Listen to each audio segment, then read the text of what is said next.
Salut! Ah, Zelda Wind Waker, ce jeu adulé des fans de la franchise m'aura énormément plu. À vrai dire, je le soupçonnerais même d'être mon Zelda préféré. Aucun doute là-dessus, si vous y avez déjà joué, nul doute que vous l'ayez adoré. Ou bien que vous êtes dans le coma à cause de la cinématique d'intro qui est hyper longue. En tout cas, je suis très heureux de vous faire cette vidéo, alors allons-y.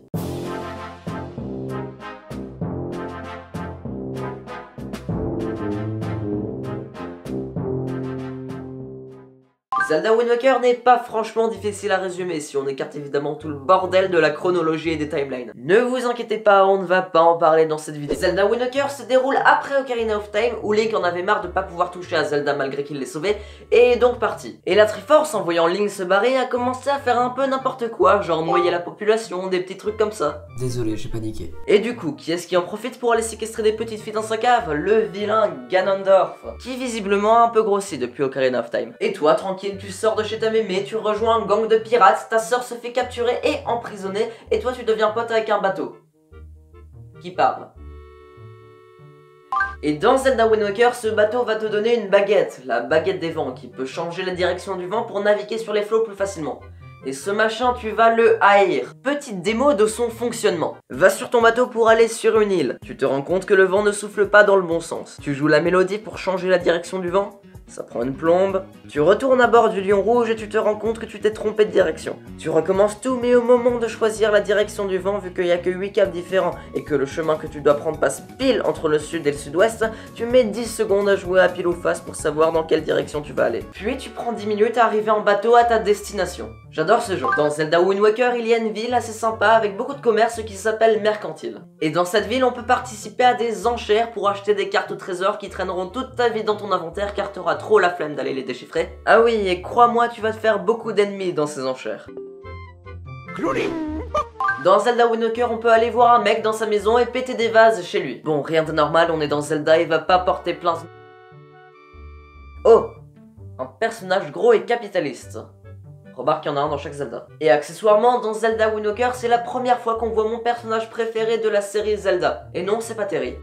Oh non, je veux bien sûr parler de Ted de Link Cartoon. Le mec est tellement loin dans le game, c'est même pas le héros de la légende, le gars s'en fout, il va aller chercher lui-même la Triforce du Courage pour aller péter la tête à Ganondorf. Non, j'avoue, en fait, si j'ai dit ça, c'était surtout pour faire redescendre un petit peu les fans de Link de Twilight Princess. Dans Zelda Wind Waker, on peut surprendre une jeune voleuse en train de cambrioler un coffre-fort. En gros, c'est toute une mission où tu dois espionner une jeune fille durant toute la soirée, dégage. Et si tu te fais cramer, tu dois tout recommencer. C'est assez éprouvant la première fois et quand on y arrive enfin à la surprendre en flagrant délit, on est content. Là, t'es en train de faire le ramadan. Et puis elle te donne un flacon vide. C'est notre petit secret. Dans Zelda Wind Waker, pour remédier à ce problème de direction du vent évoqué un peu plus tôt, il existe la voile rapide. On peut l'acheter aux enchères et cette voile a la particularité d'avoir toujours le vent dans son dos, quelle que soit la direction dans laquelle elle va. Et le vent souffle dans la même direction partout sur la map. 70 rubis. La belle affaire. Mais quand on perd les enchères, du coup la voile repart avec quelqu'un d'autre et on peut retenter de la gagner plus tard. Ce qui veut dire qu'il y en a plusieurs. Tu comprends ce que je veux te dire? Et du coup, que se passerait-il si deux personnes utilisent leur voile rapide en même temps dans deux directions différentes? Dans Zelda Wind Waker, si tu ne sais pas utiliser ton épée, rassure-toi, tu peux prendre des cours avec ceux qui semblent être un vieux monsieur en slip. Et ces cours consistent à le frapper 100 fois sans qu'évidemment toi tu ne te fasses toucher que 3 fois. Ce serait trop facile sinon. Et c'est hyper long et inutile, sérieux. Au bout d'un moment, ça devient carrément un automatisme. Chac, chac, chac, chac, chac, chac, chac, chac, un proulade, chac. Dans Zelda Wind Waker, on peut utiliser une feuille pour planer. Non, c'est pas ce que vous croyez. D'ailleurs, ça me fait penser, faudrait peut-être que j'arrête de tout rattacher à la drogue dans mes vidéos. C'est une feuille géante qui te permet de planer comme un parachute, et c'est ces espèces de machins qui te l'ont offert. Ta ta ta ta.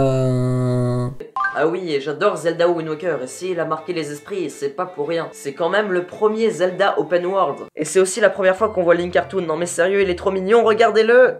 Et avec Majora's Mask, c'est sans doute mon Zelda préféré. On y incarne Tête de Nœud et non pas Link, c'est vrai. C'est un scénario de Zelda classique, c'est vrai aussi, mais c'est quand même rare de retrouver autant cette sensation de liberté dans un jeu. Et sinon aussi, on peut aider quelqu'un à s'évader de prison, ça c'est drôle. Et aussi dans Zelda Wind Waker, pourquoi une baguette peut jouer de la musique? Je veux dire, c'est pas rare dans un jeu Zelda d'avoir un instrument de musique qui te permet de changer le jour en nuit et inversement. Mais c'était des vrais instruments de musique, qui produisaient des vrais sons. Or, une baguette, bah, ça fait pas de bruit. Attention, êtes-vous prêts pour la compilation de questions existentielles dans Zelda Wind Waker? Pourquoi Link, au début de son aventure, quand elle reçoit sa tunique verte pour son anniversaire, il est dégoûté? Sérieux, mais moi, en tant que gros fanboy, j'aurais adoré être à sa place et me balader dans des conventions avec. Pourquoi la Triforce, en voyant Link d'Ocarina of Time se barrer, a explosé en plusieurs fragments? Désolé, j'ai paniqué. Pourquoi Ganondorf est devenu moche? Pourquoi l'arbre Mojo est devenu moche? Pourquoi Jabu Jabu est toujours aussi moche? Tiens, d'ailleurs, et si on parlait un petit peu du bestiaire de Zelda Wind Waker? On peut y combattre des chats ninjas en armure, des statues de cochons avec des yeux laser, des magiciens avec une chaussette à la place du nez, des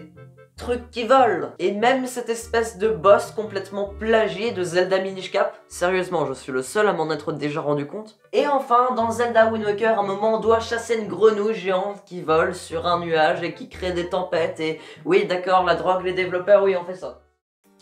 La vidéo est finie, merci de l'avoir regardé. Honnêtement, j'ai adoré ce jeu et j'espère vraiment vous avoir donné l'envie de le découvrir si ce n'est pas déjà fait. Sérieux, les graphismes sont super beaux, les musiques sont vraiment bien. Dire qu'à sa sortie les gens le détestaient et qu'aujourd'hui les critiques le saluent. Alors du coup, j'espère vraiment que vous ayez apprécié cette vidéo. On se retrouve la prochaine fois pour un nouveau jeu.